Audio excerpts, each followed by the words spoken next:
região trazia em si grande número de contradições e antagonismos. Colonos contra a administração portuguesa, senhores de engenho contra os comerciantes coloniais, proprietários contra o escravo, colonos contra indígenas, colonos contra jesuítas, colonos contra os privilégios das companhias do comércio, e vai contras e contras e contras. Os desentendimentos eram múltiplos e constantes. Somente a atuação governamental mantinha uma certa ordem social.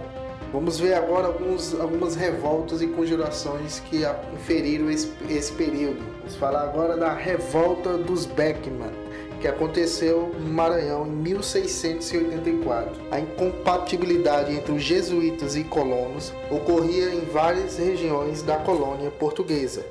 Os padres se colocavam contra a escravização dos indígenas. Por sua vez, eram acusados de constituírem nas missões um estado dentro de um estado. Uma corrente de historiadores acredita que o desejo maior da Igreja Católica era criar um império teocrático na América. Os proprietários de terra utilizavam normalmente a mão de obra negra escravizada, mas havia regiões pobres onde os proprietários de terras não tinham condições de investir na compra de escravos africanos. As capitanias de São Vicente e Maranhão eram dois exemplos de pobreza. A solução era aprisionar índios, ainda que contra a posição da igreja. Para resolver esse antagonismo, o governo português criou em 1682 a Companhia Privilegiada de Comércio do Estado do Maranhão, uma empresa tipicamente mercantilista. Ela teria o monopólio do comércio externo da capitania. Em troca, ficava responsável para abastecer a região com produtos de que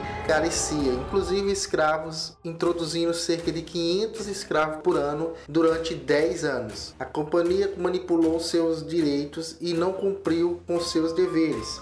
Pagava preços baixos pelos produtos coloniais de exportação e encarecia as mercadorias importadas, fornecendo em quantidade insuficiente e qualidade inferior. Os escravos eram disponibilizados em quantidade menor do que o necessário, o que elevava o preço. Os latifundiários, conduzidos pelos irmãos Manuel Thomas Beckman e Jorge Sampaio, desencadearam uma revolta no estado do Maranhão. Depuseram o governador e expulsaram os jesuítas e queimaram os depósitos da Companhia de Jesus. Tentaram o apoio da Câmara Municipal de Belém, no Pará, que recusou. Tomás foi a Portugal explicar as razões da revolta e sensibilizar o Conselho Ultramarino, porém foi preso. O novo governador, Gomes Freire de Andrade, desembarcou com tropas em São Luís em 1685, dominou os revoltosos, restabelecendo a autoridade e o funcionamento da companhia. A repressão foi dura. Manuel e Jorge Sampaio foram enforcados e Tomás exilado. Posteriormente, para evitar futuros problemas, a coroa portuguesa extinguiu a Companhia do Comércio e assumiu a tarefa de fornecer escravos negros à capitania. Vamos falar agora sobre a Guerra dos Emboabas, que aconteceu em Minas Gerais entre 1708 e 1709. Ocorreu logo no começo da grande mineração aurífera. Os paulistas haviam descoberto os locais de ouro, porém, com sua divulgação, milhares de pessoas deslocaram-se para a região, posteriormente denominada como Capitania de Minas do Ouro. Os paulistas não conseguiram evitar que forasteiros provenientes de Portugal e de capitanias do Nordeste nela se instalassem. Eles chamavam esses forasteiros de emboabas, palavra indígena que significa pássaro de pernas emplumadas. Esse apelido valia principalmente para os portugueses que usavam botas. Os paulistas, em sua grande maioria, eram mamelucos, falavam tupi, que era a língua geral, e andavam descalços. Iniciou-se o conflito cuja razão principal era a disputa pelas minas de ouro. Além disso, a região de mineração não produzia seus meios de subsistência. A situação do abastecimento se agravava com a contínua vinda de milhares de pessoas. Não poucos morreram de fome, embora possuíssem ouro. Isso mesmo, ouro não é garantia de vida, né? Alguns caminhos foram abertos para abastecer a região.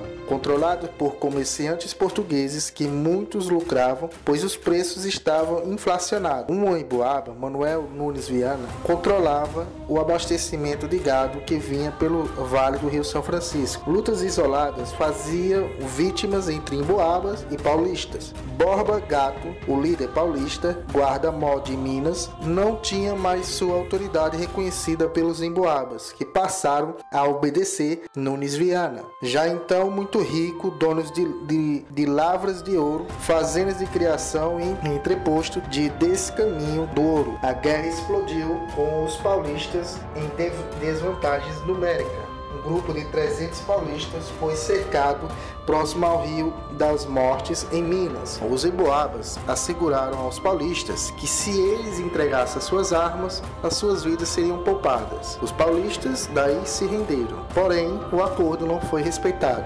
sendo todos chacinados. O local ficou conhecido como Capão da Traição. Os paulistas sobreviventes voltaram para a vila de São Paulo. Pressionados por suas mulheres, obtiveram reforços junto a indígenas aliados e chefiados por Amador Bueno da Veiga, voltaram à região para se vingar. A coroa decidiu daí intervir nesse conflito.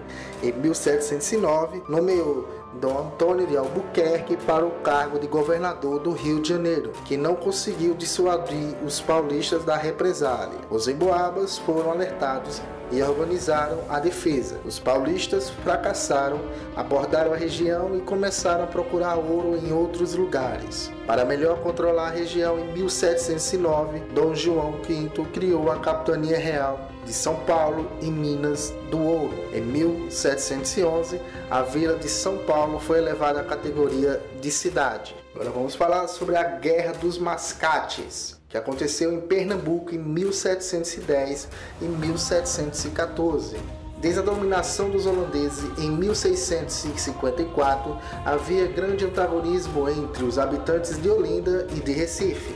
Olinda, cidade dos senhores de engenho que formava a aristocracia colonial, era a capital da capitania de Pernambuco. Mas Recife havia sido bastante beneficiada pelos holandeses. Os senhores de engenhos estavam em crise devido à concorrência antiliana e à queda dos preços de açúcar no mercado internacional. Para pagar suas despesas e manter seu tradicional padrão de vida, recorriam a empréstimos junto à burguesia lusitana do Recife, que cobrava altos juros e tinha como garantia a hipoteca das propriedades rurais olidenses.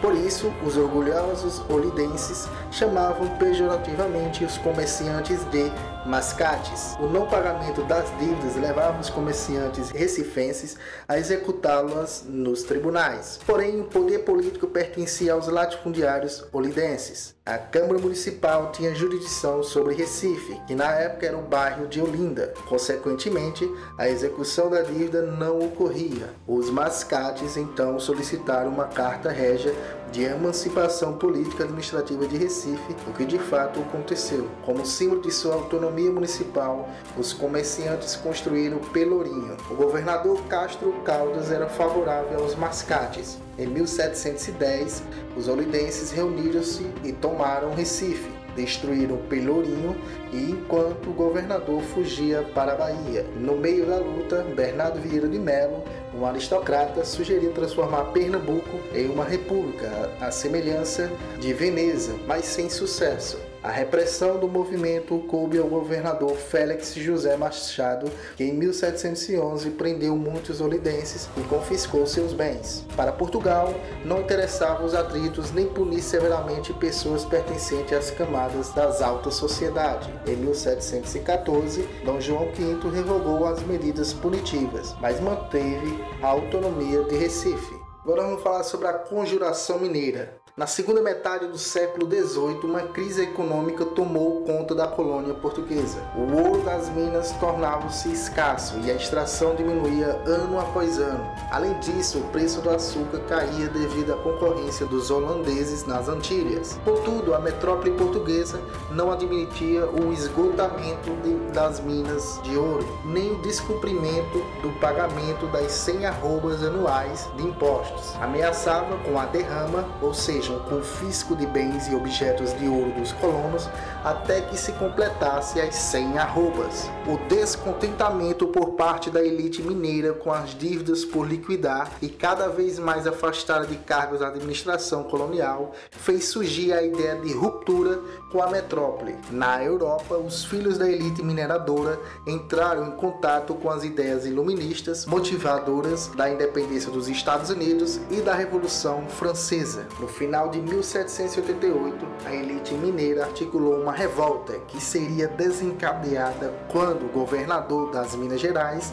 decretasse a derrama, esperada para o início de 1789. Organizada em Vila Rica, o movimento propunha a proclamação da independência da capitania de Minas Gerais sobre o regime republicano e aos moldes da Constituição estadunidense. Desejava criar indústrias, uma universidade em Vila Rica e rever a cobrança de impostos, além de instituir o perdão das dívidas com a Fazenda Real. Entretanto, o governador ficou sabendo da conspiração por Silvério dos Reis, que havia participado das reuniões dos conjurados antes que a revolta acontecesse. O governador mandou prender todos os envolvidos e um inquérito foi aberto no Rio de Janeiro. O julgamento dos conjurados, acusados de crimes de inconfidência, ou seja, traição à coroa, estendeu-se por 3 anos. Muitos dos envolvidos foram presos e banidos. Joaquim José da Silva Xavier, mais conhecido como Tiradentes, porém foi condenado à morte em 1792. Depois de enforcado,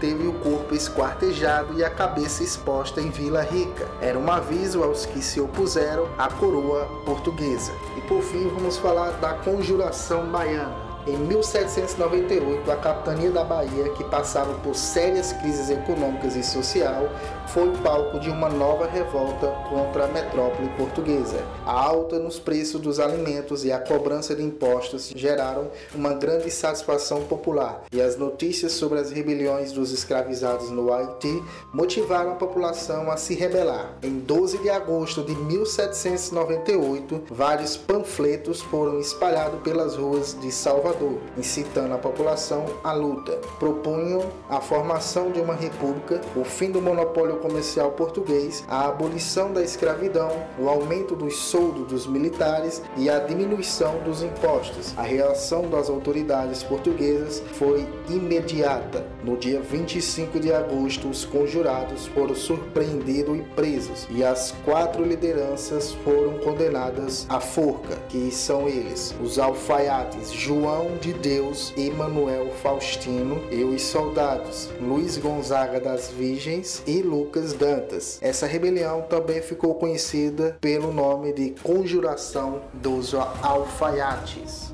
É isso e até a próxima!